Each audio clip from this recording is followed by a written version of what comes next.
Why don't you start? Yeah. And then the form will be complete and you can.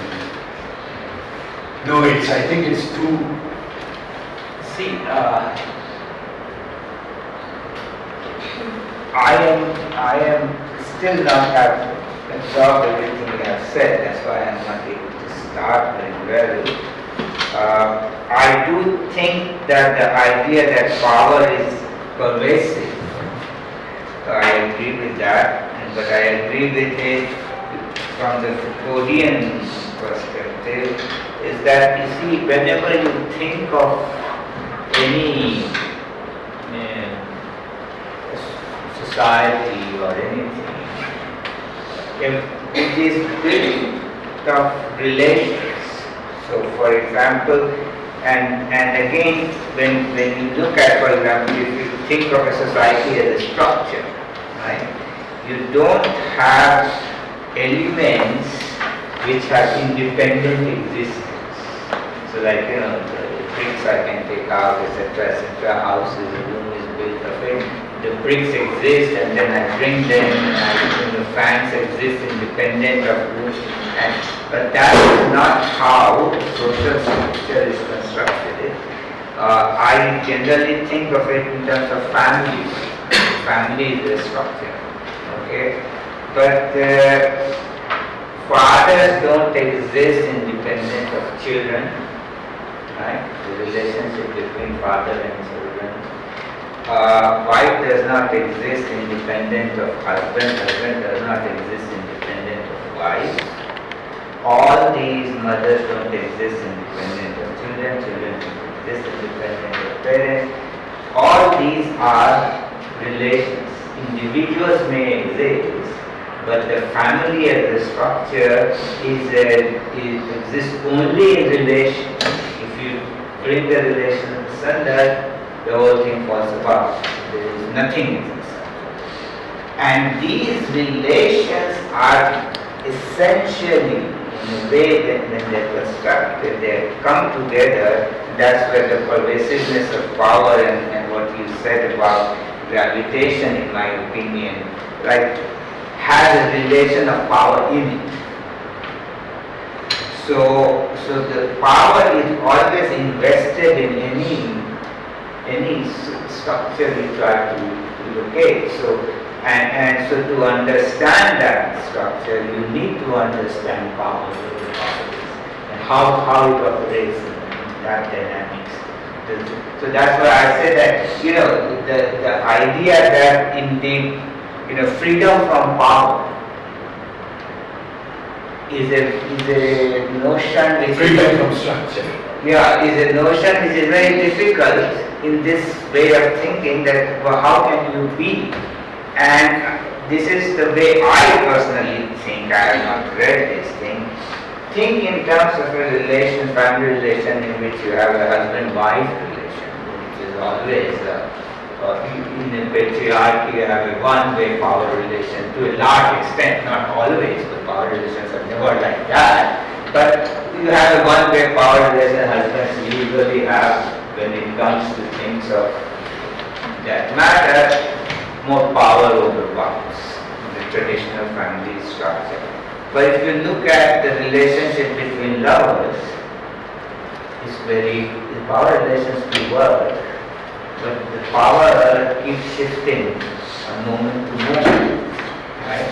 So, can we think of a society which is a society of lovers? It will be very, very precarious society, though, full of anxiety, which is what lovers are always in, but a society where the power is not rigidly established, but keeps fluctuating. One moment you have it, next moment the other party has it, and everybody lives in that anxiety of what's going to happen next. Would be a good way of thinking of socialism or something of that nature. I throw that out. Yeah, but I think that is sort of, Partly the answer lies in the way you pose the question. I think, if I may say so, this is not the right way to pose the question. I mean, pervasiveness, yes. Pervasiveness includes relationships, and relationships include power. But go back to your example. Say, relationship between a husband-wife, or take between in a family, parents' relation with the children. Okay. Now, some parents may say that you are not allowed to eat chips. Eating chips is an option. I mean, it's a trivial example. Or you are not allowed to go to school. Until the age of 10, I will teach you. You are not allowed to go to school because you will get better education from me. Okay? Now, if you do that, you are closing the option which, in comparable relationship, other children have. That is power. The other one is not power. The other one is embedded in a social structure, in a structure. I agree with that. And in that way, it is a good way of posing that where the pervasiveness comes from. You know, I think this is something which we can, but the pervasiveness, given the pervasiveness and given the relations, still the relationship says that normally there are certain options which in the relationship can be exercised by both sides.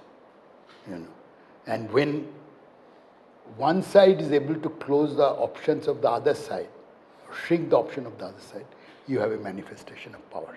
Yeah. Okay. Yeah. So, you spoke about creating a parallel market by the demand and supply. So, by going by this example, my mind just drifted towards the employer and an employee's relation, which is based on a contract. In that also they come to a conclusion like these fulfillings and these fulfillings. So they come to a parallel conclusion, and then they sign a contractual paper and then they work. So do you feel in that case that is also an example of a parallel market?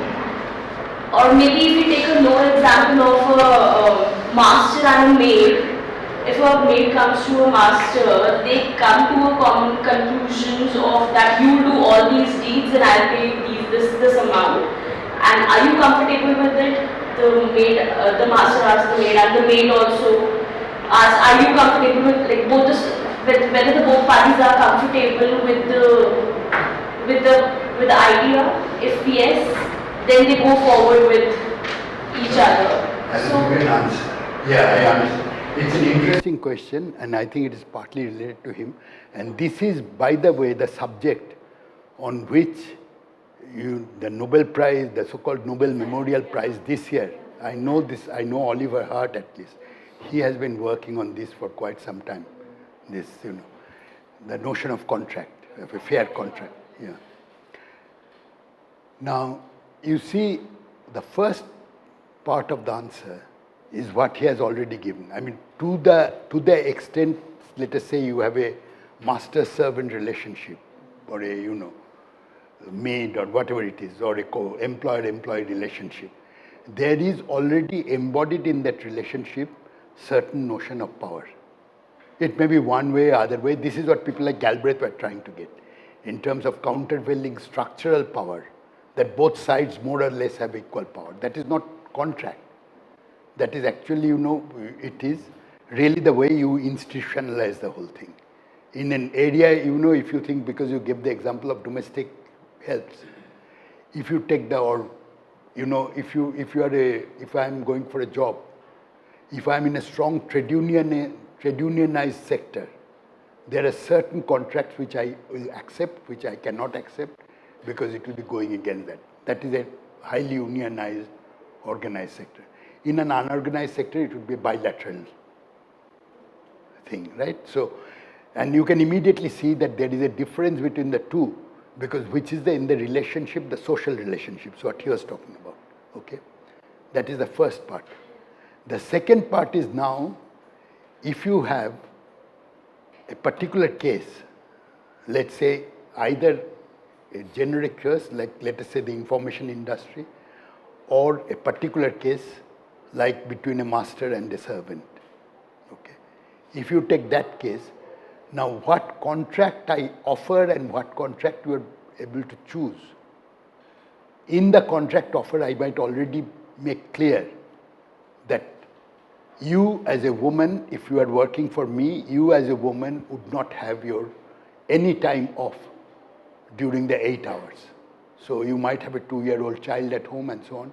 I might offer in the contract and you are forced to take it because you need the job more than, seeing your child, let us say. Okay. Now, what is offered in the contract is partly and manifestation of the options. Okay. Now consider a thought experiment where all which would be, for example, true of an industry, say an IT industry or a whatever it is, this call processing industry and so on and so forth. Take any one of these things. Everybody is more or less offered contracts, uniform contracts. Depending on the skill, there are 3 categories. You are in category A, B, C, so you get this contract. Okay, this is quite normal, and at least in well-formed market situations. Now, you as an employer take the view that this part of the contract, which is the normal, I will cut out. I will not give. Like, everybody gives, let's say, actually an example which is here, maternity leave for 6 months. Let's say is the standard rule. At least it was a standard rule in some countries. 6 months. I mean, it is a big thing. Now they said that, our firm is not doing so well and so on and so forth. I will give only 3 months. Or you will have to share your jobs. I will give you the job for 4 days. But you will get half the salary. That is 1 day you will go without salary. Now, this kind of variation of contract can be done by a particular, that is closing the option. That means if I can get away as an employer by doing that, I have a power over you which is in the contract. You see, this is really the issue which comes up in politics in a very big way when you talk of social contract. I mean, that it is a social contract between the government and the citizens. That now you say that as a citizen, I put this government in power. This government is not supposed to steal money, corruption. Okay? You say this government is not supposed to steal money. This government says that, I will give certain kinds of contracts to the people I know, and through them I will steal money. You know it, but there is not very much you can do. Now, what would you call this? Is this a relationship, or is this a deviation from the relationship? The problem with the structuralist approach per se, and he might have said it consciously, not consciously, partly there is a strong tradition in anthropology, sociology and so on. Levi-Strauss, the structuralist tradition. There, and where actually you look at the relationship, how these relationships are created and so on, and how but in the structuralist argument, what is missing is that the exercise of power partly is embedded, as he says very rightly, in the relationships itself. Okay, that is a description of the structure. That is what mostly you end up by doing, whether you are describing a market, or you are describing a society as a sociologist, or you are describing a particular subsection of the society as an anthropologist. You can do that, or you can ask the question in a different way, that these are the normal relationships in the society. In that structure, these are the normal relationships. This is the answer to your question, precise answer. And if I see some substantial deviations from this, that is power. If I don't see deviations from this is the sort of broad sweep of history. At this time, I think we all know that we are living, let us say, in a capitalist society, and we don't have certain options. If we get a job, we get a job for 8 hours, so on and so forth in the organized sector. But if then somebody says that you get a job for 8 hours, but you actually have to work for 12 hours, and you will not get anything more, and I make this a clear deviation from what you call a contract, then it is something more. It is a manifestation of the power And this is where you separate from the general run of history, which contains this relationship, this power and so on, the deviations as particular exercise of power. That's all I can say. Like you spoke about various aspects of. I think you have to speak up. Yeah. Behind you, we cannot hear. You spoke about various aspects of institutionalization of power, and you also maybe having a deep understanding about the study. So, what do you feel we should continue the institutionalization of the power, or do we need to demolish this? Is there any other alternative? Because it's manifesting in one way or the other, as you mentioned. I mean, if you are asking me, Yeah. I fluctuate. Occasionally, when I see I'm inconsistent.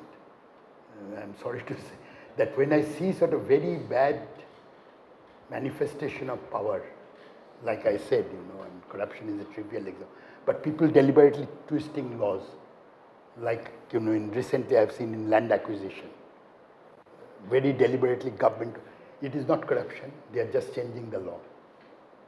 Okay? I mean, in a narrow legal sense, it is not corruption.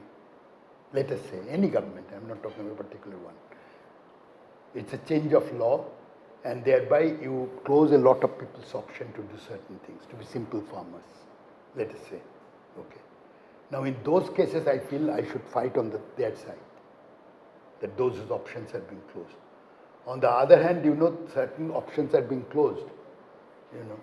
For example, a priest might have the option of not allowing a Dalit to come into the thing. Okay. I'm not sure what I would say. I mean, I know I would be on the side of not closing the option continuing. Closing the option for the priest to close it. You see, it depends on, option is not a very simple thing to, that is why I ended by saying, probably you might not have seen its full implication, that who exercises the option, you cannot get out of that problem. I'm almost sure what I said is perfectly general in terms of saying that I'm almost sure that closing the option is a manifestation of power. Okay? But not necessarily all exercise of this closing the option is a bad one.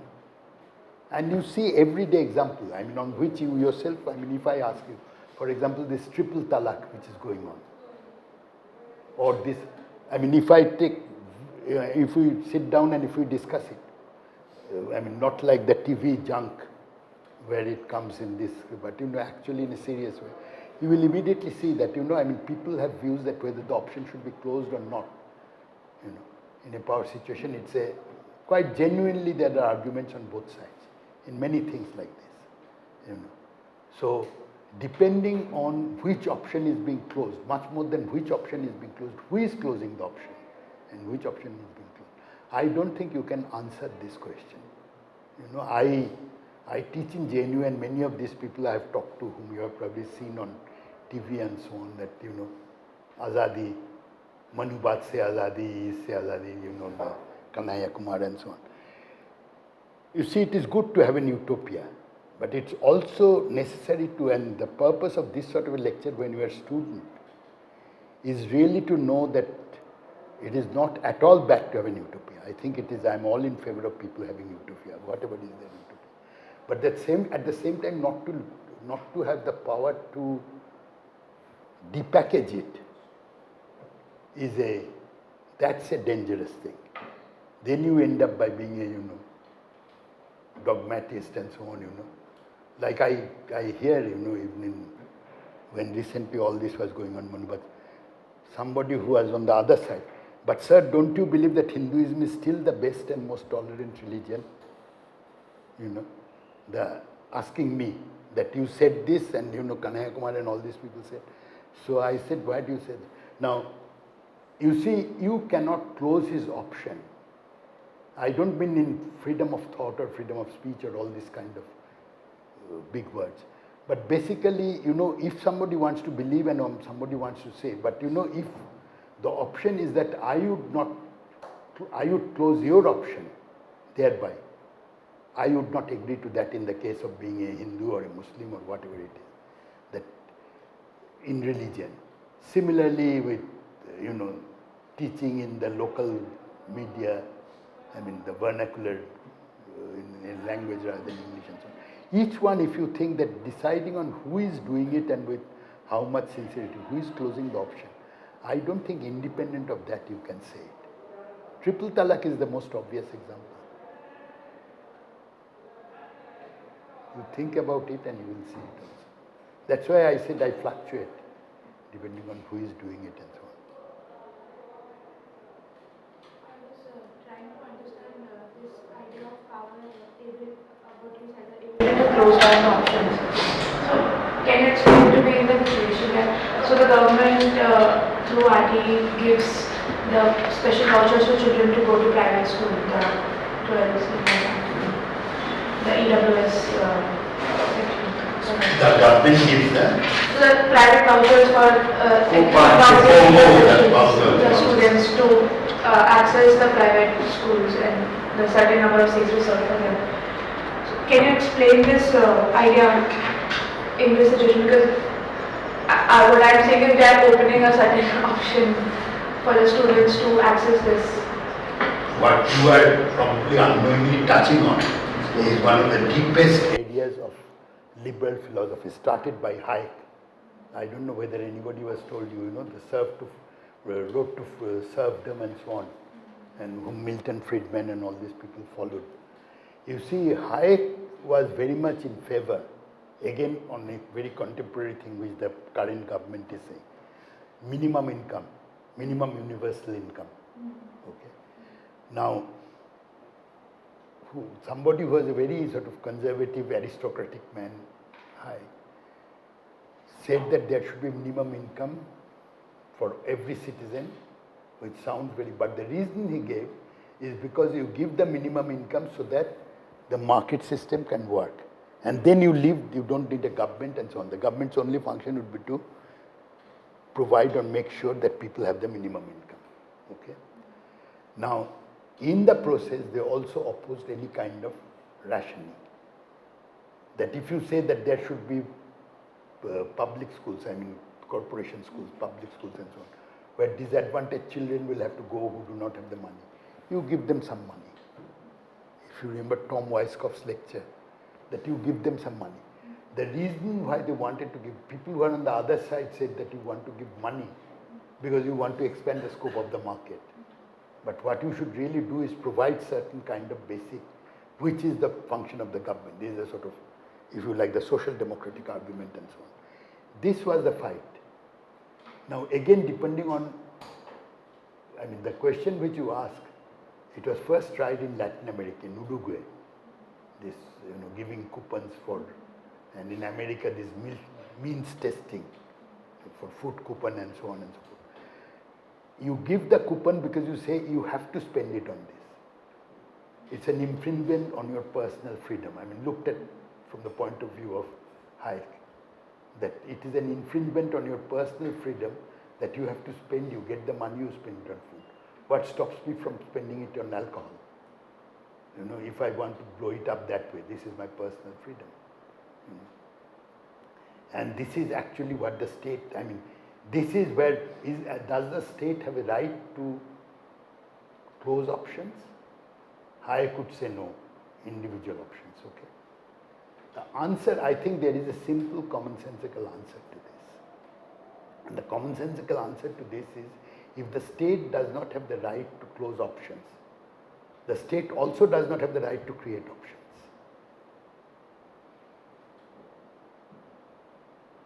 The both cannot be true at the same time, logically speaking.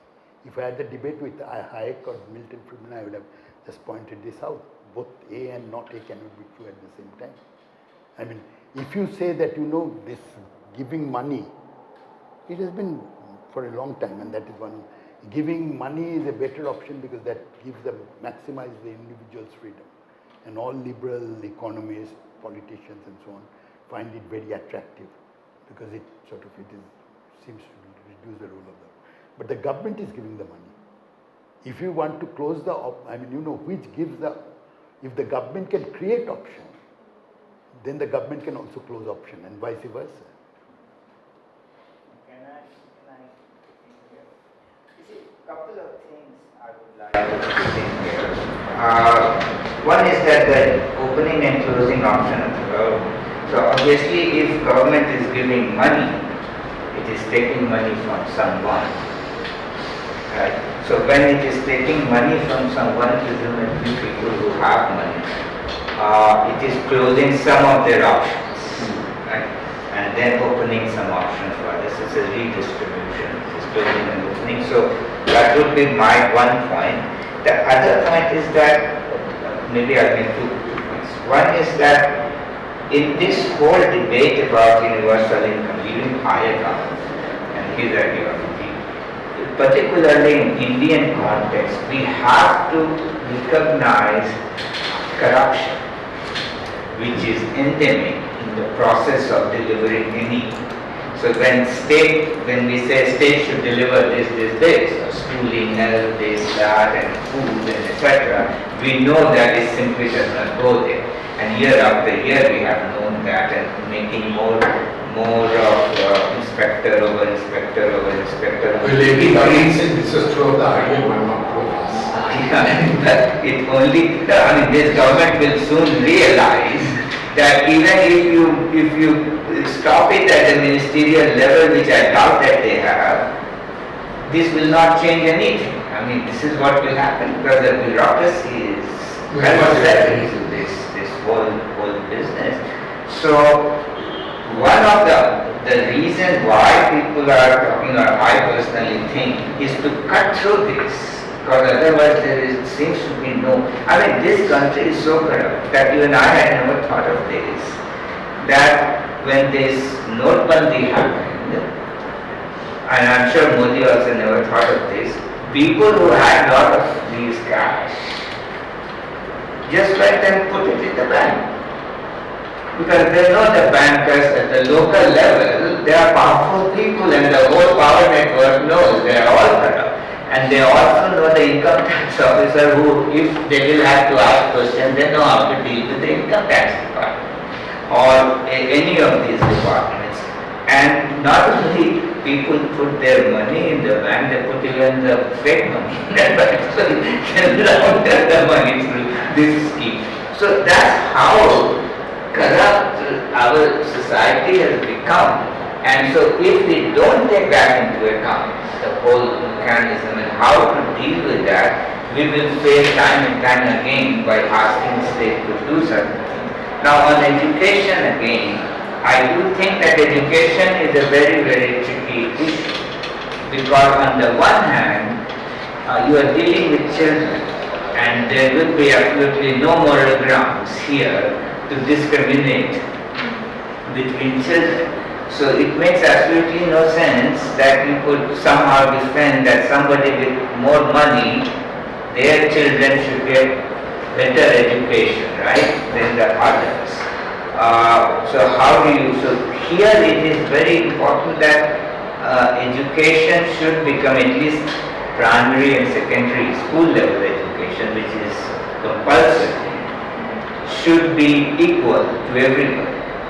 But there you have to, I would think, that one needs to think in terms of make it equal, but not completely under the control of the state, because the state can then teach you ideology, state ideology.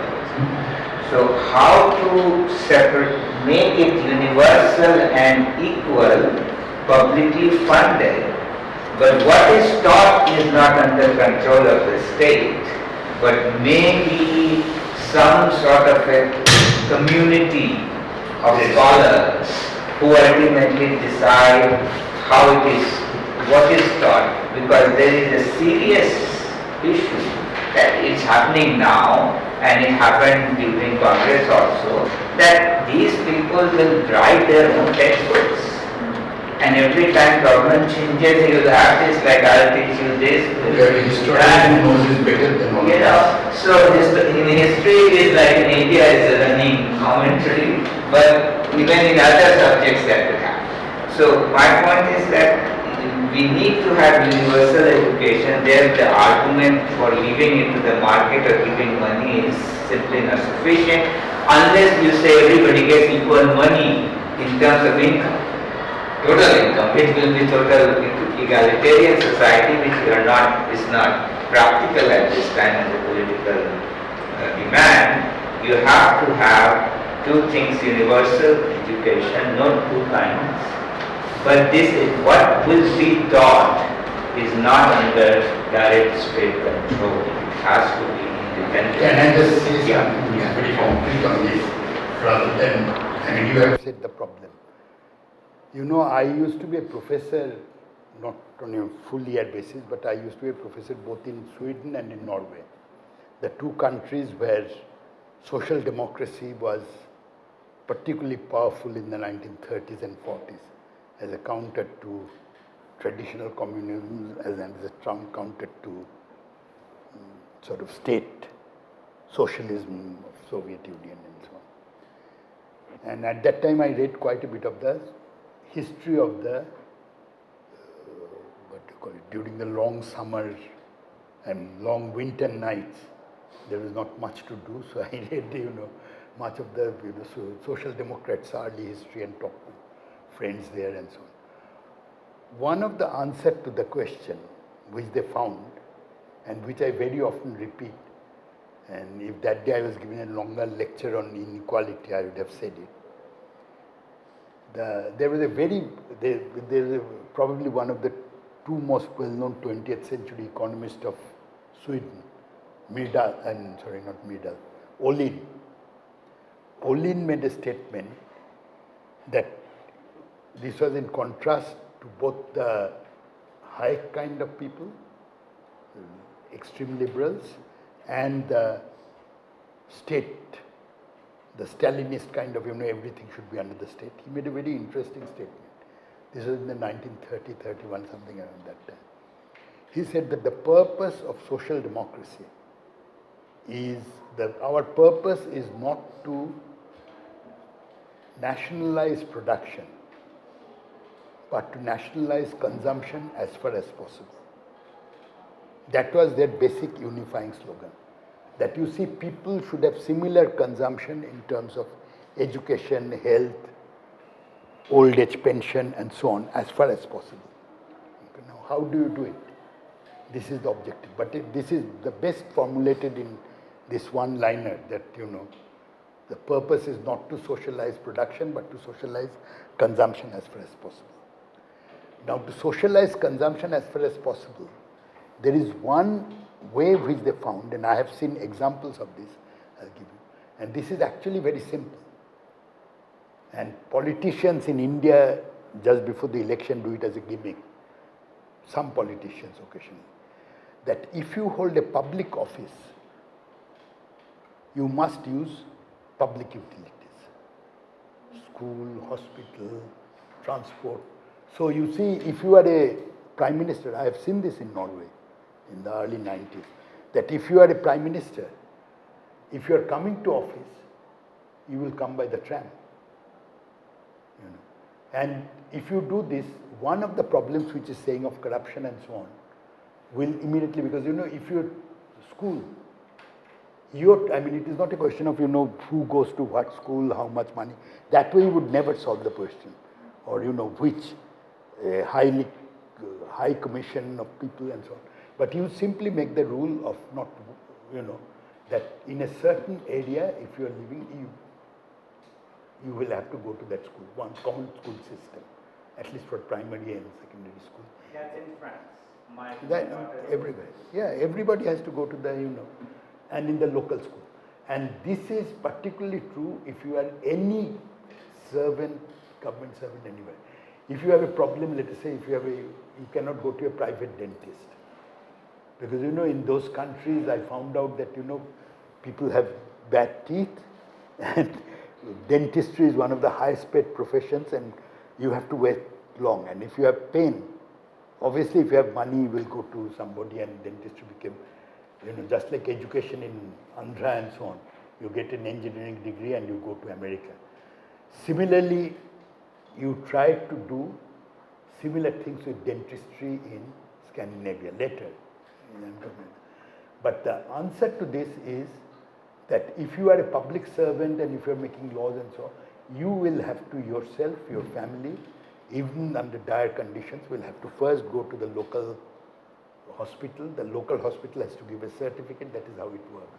Has to give a certificate that it's an emergency case. So, out of queue, you treat it, put people in front of you. And if you can do this, it becomes what in algebra you would call a lottery principle. That you make the whole thing randomized. I mean, you do it in many ways. You make the whole thing randomized so that you really do not know. You have 20 ministers. All the time they have to go to their, they have to make use of their public education. They have to make use of their public transport. They have to make use of public health and so on. And you can, and since you would be a sufferer, there is a good chance that it would operate at a certain minimum scale. I think this was the most practical thing, and this brilliantly succeeded for about 20, 30 years. But then the reaction started that, if I am more able and if I can earn more income, and now in this kind, if I can, I deserve to be, it is my own hard earning, which you heard in the case of this note ban and so on also, the demonetization debate also. It is my hard-earned money. Haven't you heard it on the TVs and the Supreme Court judges and so on? This is my hard-earned money, so I have the right to it. Now, this question of individual right then makes it impossible, for this to be, and this is the reaction which started against socialization of consumption. One of the things which you must know in history, whether from history, not, grand history and so on, that what is true at one period is not true in another period. It is as simple as that. Not necessarily true in another period. And this actually gives you a lot of freedom to think of, what is development? Today I am very much against the thinking of Indian development just as 8% growth or 7% growth. I think it's an absolute idiocy. Not only idiocy in statistics, but it's also an idiocy, and it's a motivated idiocy very often, because you use these guys to take away natural resources and so on. So it's a sort of evil idiocy. But basically, well, anyway, that's my opinion and so on. But and there you have people like Jagdish Bhagwati and so on who think the other way around. But the other side of this is this need not be true. At some other point of time, in some other context, you might say that this is the way to go. That this is the way to go, this is not the way to go, increasing consumption is the way to go, in rich society this is not the way to go, and so on. So it depends on, as you, to use a very hackneyed word, it depends on the historical context. So I think in today's India, this sort of early social democratic experiment without any political label, if we are sincere as citizens, that is the only thing we can hope for. And I don't agree with you about corruption. Unfortunately, he has just gone out. If you look at Japan, because he taught in Japan for some time, I have been told by Japanese friends themselves, and I'll just give you one example and stop. I wanted to give you an example of Japan and corruption. And I was telling you, I was giving an example of Japan and corruption in response to him or contradicting him. You see, Japan is for any ordinary people, it is one of the least corrupt country on the face of it. I remember I went to Japan once and I was in Tokyo and I went to a bank to change some money. You couldn't have, not much, $100, $200. And the girl at the counter, who took the money, gave me something. Then I had a lecture at the university, I gave the lecture, and then I had lunch and so on and so forth. I chatted with people, came back around, 6, 7 o'clock in the evening. I had a couple of drinks with them, and then came back around 7 o'clock to my room. And as soon as I entered the reception, it says, sir, somebody has been waiting for you for the last 5 hours or 6 hours. I said, who? I mean, well, she's still waiting. I said, in Tokyo, I know nobody. Who would be waiting for me? And this was this girl who had given me the change. She had made a mistake of something like, let's say, $10, in the not seeing the most immediate exchange rate and so on. And she came to correct the corruption, possible mistake or deficiency, and her own salary would have been easily, 50, 60 times that, but she had to forego that because she had made a mistake, she had to correct it. This is one side of the picture for ordinary citizens functioning on an ordinary day-to-day basis. I went to Kyoto, University of Kyoto, for a conference. This was quite recently, after the, the Fukushima, after the disaster. And in the evening, I was told, we had dinner and we had drink, and then we were walking down, and they were telling me about the Fukushima disaster. They said, oh, you see, before that, I had come to Tokyo, and there was some conference in which the Prime Minister opened the conference, the Japanese Prime Minister opened the conference, a big, semi sort of tamasha, but it was a big conference, the Prime Minister came to it and so on. So I said, well, I saw your socialist Prime Minister. So this Japanese professor, who himself is a sort of socialist, belongs to the same party. He said, yeah, but he would not last long. So I said, why? So he said, you see, in politics, you must realize that you cannot antagonize powerful people on your own beyond a point. So I said, what do you mean? Because he said, you see, he is emotionally very much against nuclear power. And he knows the danger of nuclear power or not. So we are all against, our party is against, he is against, and he is genuinely against it. And even there, it was soon after Fukushima. So he himself made a statement on this, on the, that it is not, this sort of disaster, there is no way of preventing, etc., etc.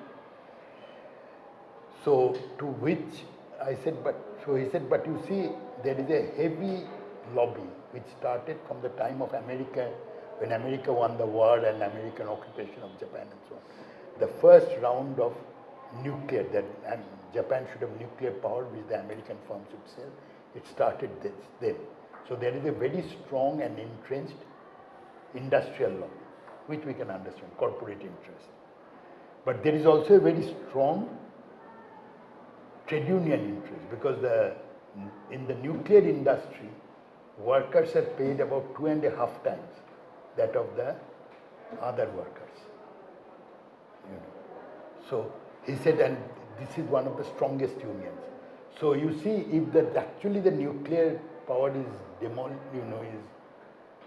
got rid of in Japan, both the trade unions are against, one of the strongest trade unions would be against it, and the industrial lobby would be against it.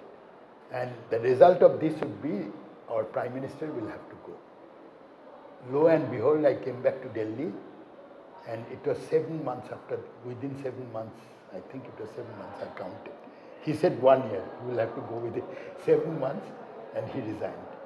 He said that, everything. Because he really was against the nuclear lobby, nuclear power. Now, this is the way in which the exercise of power, and you see the corruption which he's talking about, it is true, because we as citizens see corruptions in India galore. We cannot actually, without ourselves helping corruption in some cases, we cannot manage. Well, okay.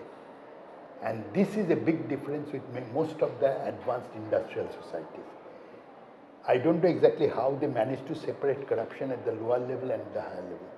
But so far as policy making is concerned, at the higher level is concerned, it's extremely corrupt. Japan is one of the most corrupt countries in the world. America is one of the most corrupt countries, no less corrupt than India, in terms of the democracy, in terms of how elections are funded, all this lobbying and so on. If you read and if you, now there is more has been added, how they went into the war in Iraq, the documents which are coming up. It's the most corrupt, everything goes. You change facts, you change the documents, you forge documents, Everything is allowed at that level. I mean, no less than in India, and in many ways more. The interesting thing is industrial societies somehow keep the corruption level at the highest and separate it from people's day-to-day life. And I would never forget it if I ever write on corruption. I'm always reminded of at the background of the Japanese example, which this Japanese professor, and the Indian example, which I myself have seen in Nandigram, because I was partly involved in the negotiation with the Tatas and so on. In what I have seen about how laws are changed or how laws are interpreted, and it does not matter whether you have the level of a CPM or you have the level of a Congress or you have the level of a BJP.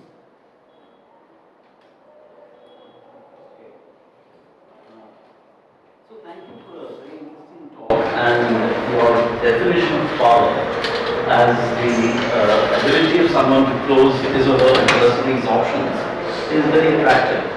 But I was wondering, how the notion of power, whichever way defined, has been used in the different social sciences among the dominant trends or the mainstream trends of the various social sciences. How is it used? Well, it's a bit of a technical question. Let me Give a because I have already spoken too much, so let me try to give a very sharp and short answer. I think so far as traditional economics is concerned, the subject which I know better, traditional economics is concerned, the mainstream important American universities, so-called famous American universities, and I say it from first-hand experience because I have been to many of them. I used to teach in one of them. I think the main theoretical exercise is to construct models which are without power. Without power. Models of growth and so on and so forth. I mean, not only perfect competition, but the whole hog. If you look at the last 4 or 5 Nobel Prizes in macroeconomics, my idea, all of them, basically their work is how to construct models which actually, from which power disappears. Okay.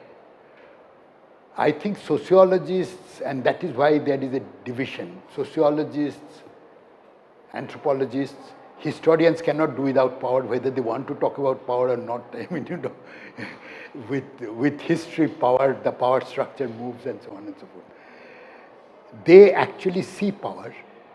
They talk of power. Many of them, The sociologists, the anthropologists, many of them talk of power, see power, and it has been a long tradition. And this tradition is fairly stronger. Very strong in Germany. It exists in America. I mean, if you go to Berkeley and so on, their sociology departments and so on, actually you will feel you are among a bunch of Marxists, but they are not. For them, the problem really is they have a description of power in a particular context. I mean, in our case, for example, what is her name? Nandini Sundar is a very good example. As a sociologist who is in Delhi University. If you read her work it's a very good description of what is happening to the power in, in these Maoist areas and so on and so forth, because this has been her area of work and so on. But it's a description. It's thoroughly nothing more than a description of power. I do not know how you can generalize this, saying that, I have seen this in this area, so I suspect that the same thing is going to happen because the same players and actors are involved in other areas also. Okay. And some people may not wish to liberalize, right? Some scholars in sociology, anthropology, or history may not wish to generalize. Well, they may wish to follow an ideographic approach. Rather than a logothetic one. Well, if this is then you are not looking for a pattern. And in a certain way, it is a perfectly legitimate thing to know about a particular event in great detail, or to know about a particular situation in, as far as possible from various angles and so on. But that approach is not an approach for what is essence of any kind of generalization, pattern recognition. You don't want to, you don't believe there is a pattern, what is his name? Nayyar, the historian. what is the name? You profess your ideology is not to look for a pattern. Okay. Now you can do that. But if you are an emir or if you are somebody belonging to that school, then in a certain way you are redefining the concept. And I have every right to ask that why should I be interested in the rise and fall of Napoleon? I mean, if I have nothing to learn except that what happened to Napoleon, or rise or fall of Stalin, or rise or fall of, Soviet Union, because there is nothing to generalize. You can see the same thing happening in South, North Korea, or a great deal of family resemblance. But do not generalize. It is like economists have a counterpart. Do not generalize anything about, inequality, so on. Interpersonal comparison of utility is not allowed in the crudest possible term. It is the same thing. So you can only talk about one individual, his likes, dislikes, and so on. And you do the same thing in history. One event, this is what happened, and so on. This, obviously, it's very clear from what I said, is not my approach. Right, wrong, whatever it is. Actually, I always try to say how much you can generalize, rather than the other way around. And if you want to do that, then I think closing of the option is your. Now, the academic way of closing the option, I think one of probably the most thoughtful person was a man called Harsiani, who got a Nobel Prize, a game theorist. He tried something, but always in a situation of two individuals, what they call bilateral monopoly. And Nash, The Beautiful Mind, was a film which was made on him, a very, remarkable mathematician and so on. Basically what they're trying to do is to say, to put it in a very simple, rough terms, but which you can see, that I want to close down your option in my context. I want to close down your option, a particular strategy or option here. If I want to close down that option, I have some cost to it. Okay? I have to advertise, I have to get the law changed in my favor and so on. Any one of these examples which you're talking about, I have to get it changed. So for this, I have a cost. This is what an economist would call the opportunity cost. But anyway, this is the cost to it, of trying to close your option. You also have a cost, that if the option is not allowed, what is your opportunity cost? So you look at these two types of the cost to the person who is imposing the closing of the option and the person who is refusing to accept the closing of the option. You look at the opportunity cost of both of them. And the classic example of this is what he gave, which is called a blackmailer's fallacy. The blackmailer's fallacy is the blackmailer knows that you are a rich man and you can easily afford to give 10,000 rupees. Okay? So he says that something, look, if you don't do that, I will charge you anything slightly less than 10,000 rupees. The damage to you, that opportunity cost to you would be 10,000 rupees. So anything less than 9,999 rupees, you would be willing to pay, because, to put it in a very extreme form, because this is true. This is what I told to somebody, that you must think on the other side also, that who is closing and who is opening the option. The deeper logical part of this is, now look at it from the other side. Okay? The man also knows, the man who is being blackmailed, he also knows that the other man gets 0 if I stick to my thing. So anything, if I offer him 10 rupees, he will accept. If I offer him 1 paisa, he will accept, because it is better than 0. So both sides have a cost, which is a different one of accepting the option or not accepting the option. It is the blackmailer's fallacy. This actually, in Nash and everybody else, this creates a kind of zone of concession. I know if I accept your thing, how much I will have to pay. You know how much you have to pay. We both know that we have a cost, So we negotiate within that narrow or big range, where we negotiate. But there is no negotiation beyond that. So it is a way of saying how to negotiate. This is how actually, formally in high game theory, you essentially try to treat the problem. That closing the option, what is the cost of it? And not accepting the closing of the option, what is the cost of it? These two and the range in between where you negotiate. What would you say of the political scientists? Well, political scientists, like economists try to imitate physics a little bit. Political scientists try to imitate economics a little bit. So, if you look at some of these journals and so on, which I look at only occasionally if I go to the library, now it has become quite common trying to use this kind of, but at a much less sophisticated level, this kind of notions of game theory and so on.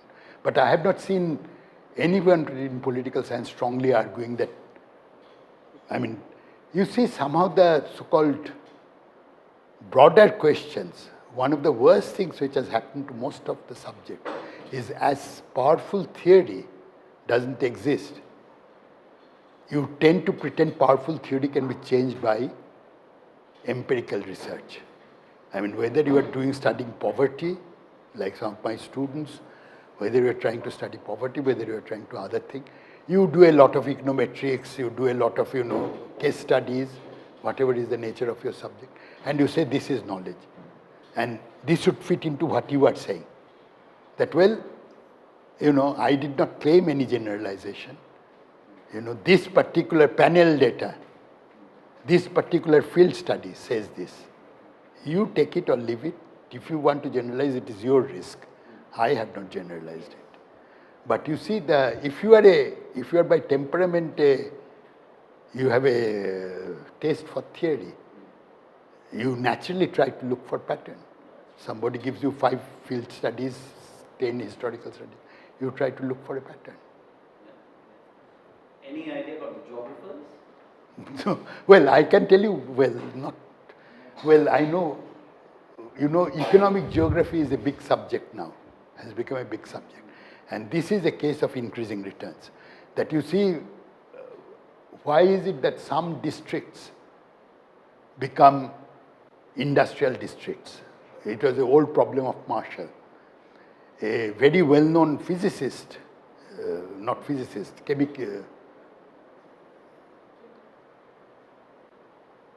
physical chemist who was the inventor of the laser, what is the chemical reaction, the Prigozhin, very, very well known and a very versatile scientist. I heard his lecture. He gave this thing and he gave the example from anthropology. Not anthropology, but actually from the ant. And then some economists also started studying ant societies. That, you see, you have 2 lumps of sugar. Those of you who want to leave, please leave. But this is really what you can get from different subjects. You have 2 lumps of sugar. And there is an ant. You see, in the first few ants who come, they can either go to this or to that. Okay. The first ant goes to, let us say, the lump of sugar, which is A. The second lump group goes to B. But over time, as soon as a sufficient critical mass is formed, one lump becomes more attractive. Becomes really the ant's heap, the other one gets deserted.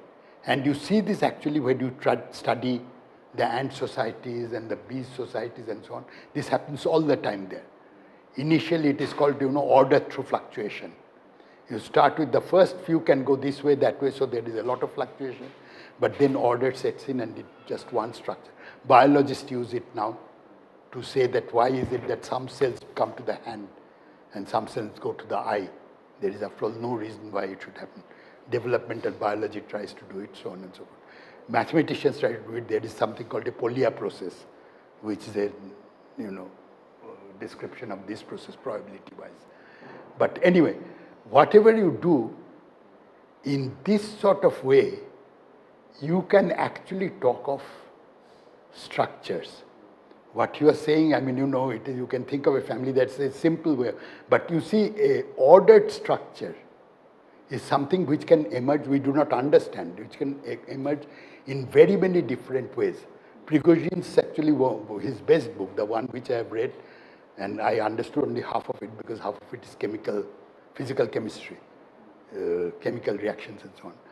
So half I did not understand that part, but I understood the mathematical part, which is quite tough, but he is also not a professional mathematician. So he understood it as he was going on in the subject. Now, you know what you see, the book is called Order Through Dissipation, that you get away from a situation where there is already order, equilibrium and so on, and how you get into forming a new order, a new structure, new order and so on. And this is, I think, applies to all subjects at a certain level. I mean, you know, you can give it a thermodynamic explanation, you can give it other, you can give it various kinds of explanation depending on which subject you come from. As a historian, you can say, you know, there were this conjunction of, I mean, to use words, this conjunction of forces which could not have created anything, Bolivar. This conjunction of forces could not have created anything but this, because history is an overdetermined system. Because something happened because nothing else could have happened, by definition, at that point. On the other hand, if you say that what could have happened, the possibilities are infinity. You know? So there must be something in between by which this order, the system moves to that direction. So you see, every subject, depending on its taste and the way people want to do it and so on. But it is the broad ideas which helps you to think. I mean, whether when you have nebulous concepts like power and so on, how you can.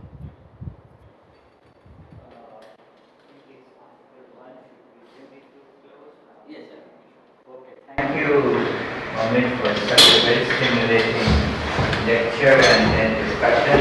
And I think we carry on, and I hope you will come back. What do you mean we carry on? I think so. We will carry on a little later when you have more